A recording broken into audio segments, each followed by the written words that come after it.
Thank you guys for coming in. This is the last breakout session. I really appreciate you guys coming up here. Um, so today I'm going to be talking about the Climate Corporation, who we are, what we do, and how we have gone from a small startup company to being a mid-sized company with a lot of data scientists that we are supporting within the company, and basically taking you guys through our journey that we have gone through. Before I start, a quick survey. How many people are familiar with the ag industry in the US? OK, some people. How many people think that the ag industry is very low tech or not high tech at all? That's surprising. So one of the common preconceptions that people have is that the ag industry in the US is kind of far behind, and we have to struggle a lot to get people up to using new devices and new kind of things. But that is surprisingly not the case. US farmers are super high tech, and they want to use technology as a competitive advantage. And they use a lot of technology to run their operations, as well as to predict or to buy the correct seed that is going to yield the highest amount of corn or soybean or whatever they're growing.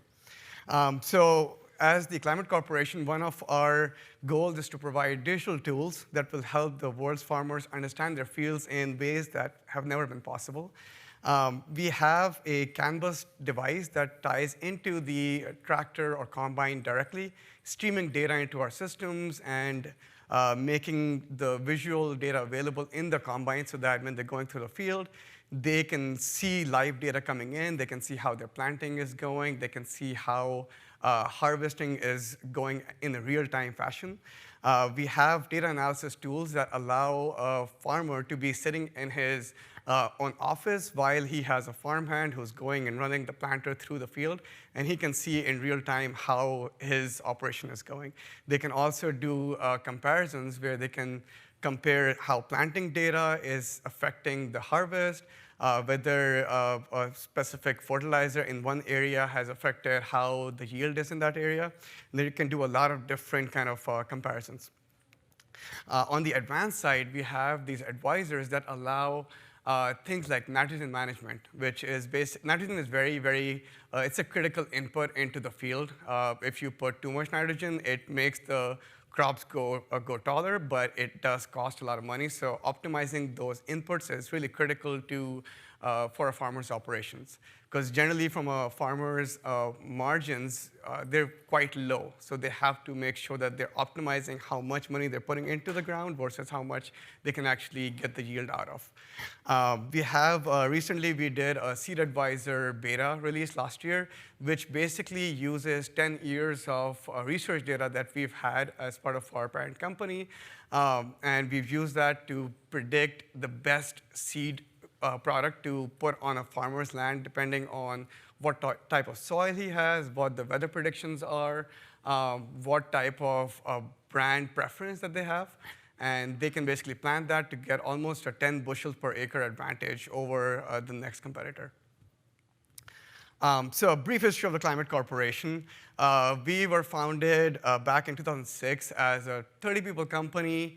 The primary product was called WeatherBill, which was a weather insurance for different types of events or for ski resorts and for farmers. In 2013, Climate Corporation was acquired by the Monsanto company. And at that time, some of the Monsanto's divisions were merged with Climate. So we got almost double or triple the size of the company within that instance. And then last year, Monsanto was acquired by Bayer. And at that time,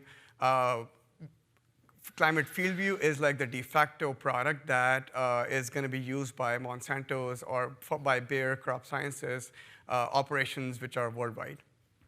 So over the course of 4 or 5 years, we've grown from a 30-people company into almost 1,400 people at this point. And the amount of data science capabilities that we have had to kind of support have increased by 10 or 20-fold. Some of the interesting challenges that keep our data science group awake at night include nitrogen management, which is basically predicting how much nitrogen to put into a specific farmer's operation and at what time. Because everything is critical, based on when it's going to be raining, what type of soil you have, how much tillage that you've done, or how much nitrogen already is in the ground.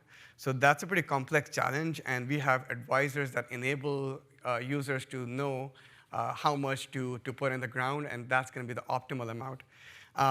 As I mentioned, we have a Seed Advisor, which was launched last year, which basically enables a user to know what specific seed product is the best for their specific operation. And there's a lot that goes into that.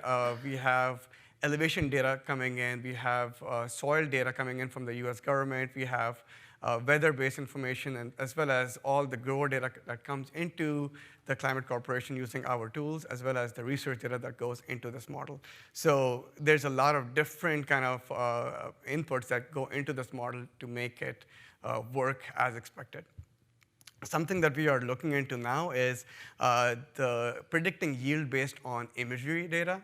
We are getting satellite data on almost 130,000 acres or more, and we get that on a weekly basis, and that enables us to have deep learning models that allow us to predict what the yield is going to be even before the farmer has gone through and planted their field. So this is something that we're still kind of working on, but once it's available, it'll allow a farmer to run different simulations to see if I planted X seed product, is it going to yield me better results or less, without even spending any kind of money on the ground. The types of data that we have to deal with, that we have to ingest in, as well as kind of make available to our data scientists, include a public data sets, as I mentioned, which is elevation data. We have Circo data and weather data. So now with the public data sets, that's always been a thing that all this data is collected either at the county level or at the state level, and rarely at the US kind of level. So data ingestion for these data sets is super difficult because it's not coming in at the standard level. So there's a lot of thought and engineering that goes behind how to standardize these data sets. We have internal grower data sets that are machine data that are coming directly from the combines or the planters. There's data coming in from fertilizers and those type of things as well. And enterprise data sets, that's the data that Monsanto or Bayer had collected over the last 10 to 15 years. And that is very specific data where they do one seed product will be tried across many, many different combinations in different types of environments so that we can get some more information about how this product is going to behave in any kind of area. So when we started about 2.5 years ago, we had the same kind of data researcher workflow where a considerable amount of time would be spent, around 80%, on discovering what data we need for a given model. To access the data, if it's a government-based data set or if it's an internal data set, a data scientist would have to go in and try to figure out, how do I get this data accessed? And then the inspection of the data, where a data scientist goes in and tries to figure out, does this data make sense for the model that I'm building? And then aligning the data. So there was considerable amount of time spent on trying to figure out, this is weather data, is it at the cell level, which is a 3x3 meter grid, or how do I kind of tie these things together to build some kind of model that can be used across the board? When we started, we had this kind of layout. This is a simplified kind of version. You guys are probably familiar with this. This is like, we had virtual instances that each data scientist could basically go to a UI, and on a click of a button, there were scripts that would launch a new instance, and you would basically have your own machine. It did take a while, around 30 to 40 minutes to provision something.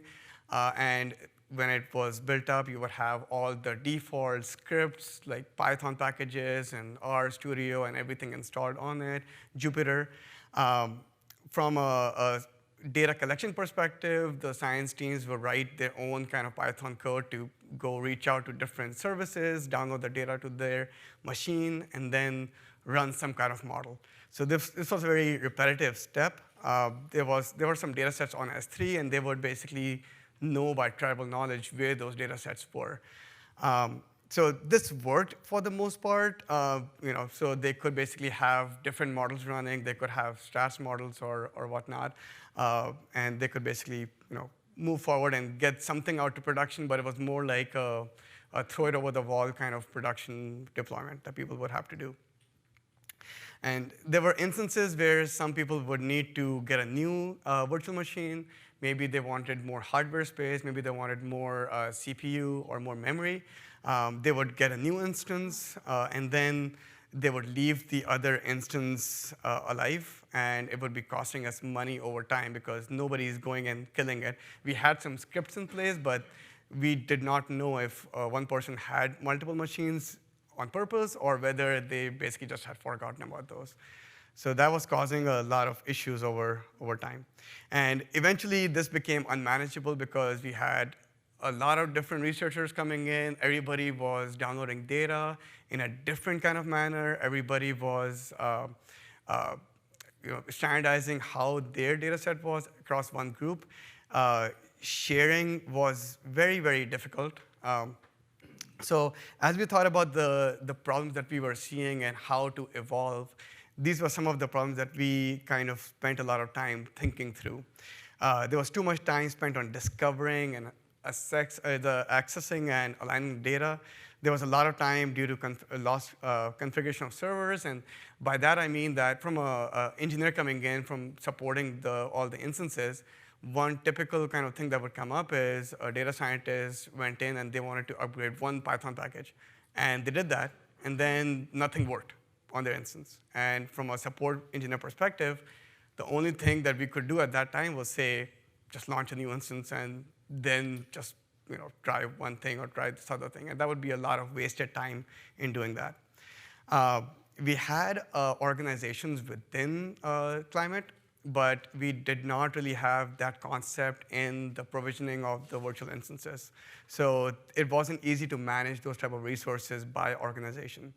And then, as I mentioned, all these virtual instances were dedicated instances. So if a data scientist was not using it, it was alive all the time, costing us more money. And there was some capability to share these notebooks, but not a whole lot. Basically, they would be sharing their notebooks via Git or some other kind of thing, but it wasn't consistent. You couldn't comment on it. You couldn't do a lot of collaborative things. So as we thought through the evolution, something that was pretty clear was how do we switch to having the data science teams think in terms of big data? How do we standardize the ingest of the data so that we have a version of the data available for use by everybody in the organization, not just one group? And then we had to manage how those resources were being allocated and kind of reduce the cost that it was costing us. So we wanted more people, like 80% of the time to be spent on inspecting the data and the majority of the time to be on building new models that help with the business. Because that's something that the data researchers really wanted to do, but they were not able to because of the whole infrastructure issues. Okay. So that's where we basically designed the climate science data lake. We had all these different product data sources, which were either internal or external. And we were able to bring all of this data into a standardized format. Most of this data is spatial, so we had to align everything onto a standard grid, which is a 3x3 meter grid all across the world. We brought all this data in, and we cleaned it. We standardized how the data would basically be joined across. And we were able to apply big data principles on top and choose Spark as our main engine. And because of that, we were able to get a lot of different models built on top of it, which include the fertility management. There was a planting management kind of model, as well as others that we're working on at this point. So where we are now, so we basically invested some time in building a data catalog, which is a CCAN-based model. This data catalog allows us to allows the data science team to know where to get the data from. If there are multiple services, we know that this data is coming from this service. We have all the data stored into S3 as part of our data lake, and we put all of the metadata into the data catalog so that we know which data set is what and what kind of metadata is associated with it. We are using Domino heavily for orchestrating all of the virtual machines and research workflows that we have. We have the capability of shared instances that we're using quite heavily. We have environments that are preset by Domino, as well as custom environments that our science teams have created that enable different types of configurations that are standard to their team or standard at the higher level. And that has saved us a bunch of time in processing all this data, as well as making sure that researchers were not dealing with a lot of infrastructure issues. We introduced EMR. So we are all using AWS as a partner behind the scenes. We are using EMR, which is Elastic MapReduce, and Spark is basically used behind Yarn to manage how many resources each job is getting and how many resources we're splitting across different researchers. Behind the scenes, we are, instead of having the users go into different services, we have Airflow running at a daily schedule, daily, weekly, monthly, which goes into these different data sets and downloads everything into S3. What that does is it takes the onus out of the data science teams to go and figure out which service to go and hit. One thing that we do allow is that we allow users to go and still query those services, and there are instances when we don't have all the data in S3, so it is helpful for the data science teams to go and do experimental kind of runs, so they have the capabilities to go and do what they were doing before, where they can go to multiple services, download all this data, and then do whatever they want to. But our ask to the data science team is to make sure that this standardized data comes back into our system so that it's helpful for everybody across climate. We have a automated pipeline, and Domino has this concept of environments where each environment is essentially a Docker image that can be standard for a given team or standard across the whole organization. And we have made it such that it's super easy for a data scientist to come in and say, I want a new package of Python NumPy, and I want to make it available for my team. We allow them to have pull requests that they can do, and that is going to be reviewed by their team as well as our platform team, and we can get through those pretty quickly. And once they do the PR, it's automatically pushed into Domino. So there's a zero-touch kind of implementation there. Yeah. So we are using Active Directory behind the scenes. And we have our Active Directory storing the organizations that we have. We are using Yarn for organizing our users and making sure that the cluster resources are used accordingly. We are using Domino organizations to help us assign and allocate different hardware tiers for different organizations. A good use case of this was we recently had a new CUDA-based environment for running on P3 instances, and we only wanted to let that be experimental by a couple of organizations, and that capability really helped us roll it out to a default organization first, and then kind of expand it for the rest of climate. So the next steps in our evolution, we are currently working on a model platform that enables us to have these different models pushed into production via just a PR process, and that is going to be, for the most part, there's going to be some manual kind of steps in there, but this model platform will allow us to have models running in production within a couple of hours of when they've been tested and everything. And something that we are really doing heavily now is training our deep learning models. We're using SageMaker quite a bit, and we are using the Domino SageMaker integration to help with that. And to talk about how AWS is helping with Domino, I'm going to ask Kris to come on. So I know it's the end of the day, and I'll keep my presentation brief, but So at AWS, our mission is to put machine learning in the hands of every developer, architect, data scientist, and that's not as difficult a task as maybe it might seem. In fact, how many people listen to podcasts? Does anyone listen to TWIML, This Week in AI? Oh my gosh, it's really good. The latest one, I encourage everyone to listen to. It's Aren't We Making It Seem Too Hard to Do Data Science and Machine Learning and Deep Learning? So the reason I start off with that comment is I think we do. Especially now if you take a look at tools like SageMaker. SageMaker takes you from beginning to end, from concept to realization of deep learning models. Frequently now, in fact, I should describe my role. I'm a partner solutions architect, so typically what I'll do, and a machine learning specialist, so I'll get calls from some of the biggest companies in the world. They have all the money, they have all the data scientists, they have all the tools, and they still have problems, and they call me. And I'm really interested in that call, because what problem could they possibly have? And 9 times out of 10, what I find myself doing these days is taking a look at their architecture, and I mean their deep learning architecture usually, some of their Python code, and saying, you know, because they're running out of memory, or it's taking too long, or it's costing too much, I'll say, try putting this. You have all your data. The data looks clean. Try putting it in a SageMaker built-in algorithm. I mean, you're just doing a linear regression here, right? Or XGBoost or something like that. And that sounds really simple. But what I'm asking them to do is throw away 9 to 18 months of their work and hand it over to something that's built into SageMaker.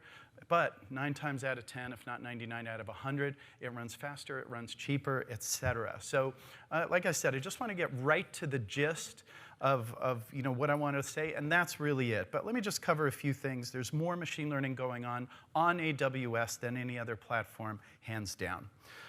This is how we describe the tools that are available. On the top level, we have basically just SaaS-based RESTful tools that do vision, speech, language, chatbots. We now do time series forecasting, and we'll also create recommendation engines and micro-segmentation for you using the exact same tools that we use at Amazon Retail. The middle layer, of course, is SageMaker, which has the comprehensive tool set.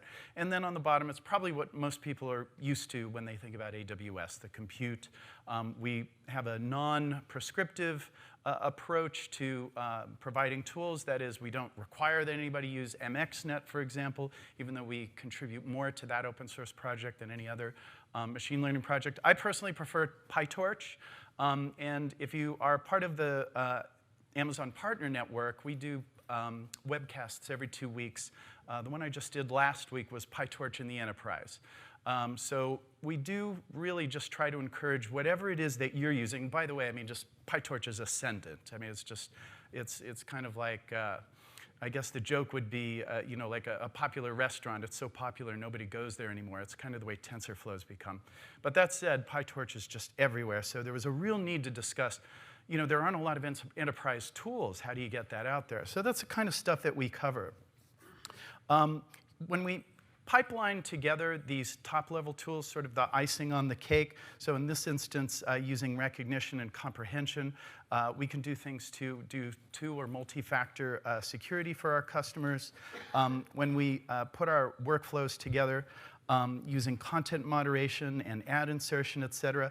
All of these tools, all of this functionality can be done with little or no model building. In fact, as I walk through this sort of parade of functionality that requires no previous experience in deep learning, what I tell everybody today, and I wouldn't have said this 6 months ago, if you're beginning a deep learning project or any machine learning project today, start in the SageMaker Marketplace, because there's more than 200 ready-made models there ready to use today, and they're in all aspects of machine learning and data science. And I expect that to probably double every 2 months. It's a really vibrant marketplace. If you're about to begin building a machine learning model, take a look at the SageMaker built-in algorithms. What you get with that when you're running, when you're building a model with a SageMaker built-in algorithm is you're getting for free the ability to grow outside of your GPU, to grow outside of a group of GPUs within our most powerful instances, the P3, into a cluster of machines. We'll do automated memory management for you on literally an infinite number of machines. I mean, I launched 1,000 machines once to do literally the Iris data set, just to see what would happen. I mean, to be fair, I took the data and I just appended it until it was 40 gig, and then I sharded it. But I just wanted to see, how many machines can I bring up? It seemed like the most absurd example. Comprehend Medical, for example, takes our natural language services and extends it into a vertical market. It's a neural topic modeler. So as you're beginning to use neural topic modeling to extract entities, key phrases, et cetera, from your text and use it, we can see now how easy it is to move into very specialized markets. So for example, given this text, which is a very simple diagnostic input about this particular patient, we can automatically break this down. Of course, this all comes out in JSON format, and you can begin to use that in your application. So like I said, I want to keep this brief. It's the end of the day. I mean, you could talk about AWS for hours, but I just wanted to give a very brief overview of what the capabilities are on the site, and also mention these things. Reinforcement learning is certainly ascendant at the moment. SageMaker now supports it completely, and we have this nice little tool here called the Deep Racer, which you can simulate in SageMaker and begin to experiment with the various reinforcement learning frameworks. And what preceded this was Deep Lens. Deep Lens was very successful in giving people all of the tools that they needed to do computer vision models very quickly. So it's really just kind of taking that model that was very successful for vision and putting it now into reinforcement learning. If you want some help getting started with all of this stuff, we have something called the Machine Learning Solutions Lab. We have a ton of on-learn training, including our new certification program. And probably the most important thing, and this is why we're here today supporting Climate as well as Domino data, is our partner network. So check to see if your company's in it. If you're not, register. It's free or cheap, one of the two. I forget if it's free or cheap, but it's like $50 if it's anything. And there's an enormous amount of benefits. One of those benefits is because you're in this room, I'm talking to you right now, is if you have a machine learning problem, whether it's a data science problem or just getting stuff off premises and into the cloud or something like that, you can contact me directly. I have a staff of 8 that I work with, and we're connected to 250 other partner solutions architects that are machine learning specialists. So what I always tell everybody is don't get blocked. You're allowed to get blocked for 30 minutes. Minute 31, just send me an email, because that's what we do all day. We just love solving these problems. And because most of them come in and they're usually the same things over and over again, we can usually get back to you really quickly. So the partner network is how we support you. So please do sign up either through your own company or even individually. And I just want to thank Domino and Climate for giving us a chance to help support them at this conference.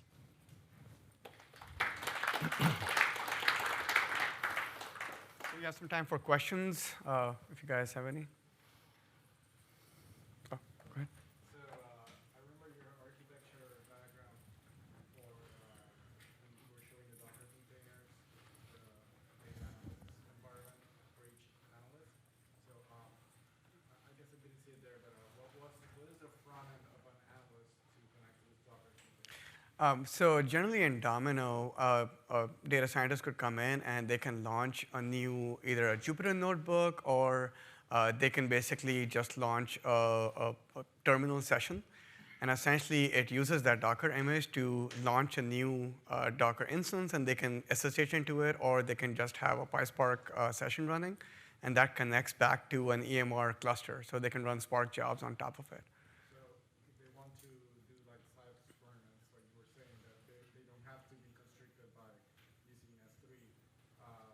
If they have to worry now about management of these Docker containers, like mounting, evolving like locally, is there a process for handling that? So generally, hardware comes into Domino. So Domino has a hardware tier kind of concept. And each machine basically comes with a EBS volume attached to it. So they have that volume. And then they can push the data into S3 for bigger, larger kind of things. Okay, that's the reason. You have one instance, and you're sharing that with multiple. You could share multiple, or you could just have one instance that has one container. So you could have a C4 4XL up. Okay, that makes sense. I think about it. You mentioned CCAN as some type of data catalog. Is that custom? CCAN is an open source product. We basically took that open source product and we have custom skins on top of it with some plugins that enable it to go and look at our Hive installation, at our services, and extract the data. Okay. One more question, please. So all I saw were the EBS volumes and S3. Do you have any other data storage mechanisms involved? Do you use Domino data sets, feature, et cetera? We do not at this point. All of the data that we have is on S3, and that enables our Spark jobs to basically go into S3 and do that. We were looking into Domino data sets, but we haven't really gotten into that at this point.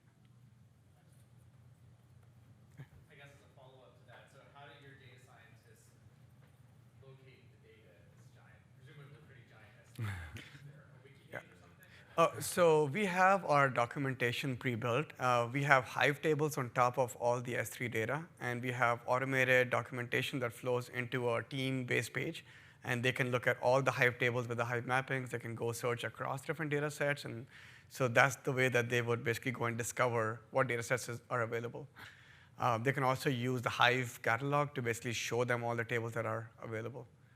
So for custom data sets that they are putting into a Scratch kind of bucket, that is kind of left up to their own devices, so they can publicize that in some manner, but that's not part of our documentation. So you also mentioned that you're using Airflow. So what exactly is Airflow doing? So Airflow is used as our ETL orchestration. Behind the scenes, we have either daily jobs or hourly jobs or monthly or weekly jobs that go and get data from our product sources or get data from our like the government sources on a routine basis, and it pushes data into S3. Airflow is launching Spark jobs for the most part to get all this data and put it into our S3 bucket, into a partition kind of folder. Your field product, how do you, does the farmer input what kind of crop they're farming, or do you tell them, okay, this area, this is the kind of crop? So generally, from a farmer's perspective, when they go into field view, they have to set up their operation. So there's some reference data that they have to put in. They put in their operation, which field they're working on. So they have to, they can either use a GPS beacon to tell us what the coordinates of that farm are, or they can scout it using a GPS and then walk around, or they can draw it on the map. So once they draw it on the map, then we know that this is the field that they are getting data for. And when they're running the combine, then we can get GPS accurate numbers to tell us where the data is coming from. Nitrogen, all the recommendations will be specific to the type of crop. Yeah, that's right. So generally, farmers can, in the Midwest, they usually do corn or soybean. There are other types, but corn is like the king, and soybean is kind of next. But generally, when they're doing their operation, they will tell us that they are doing corn planting or soybean or whatever crop they're doing. Yeah. We are out of time, but okay. Sounds good. Thank you guys for coming. Thank you.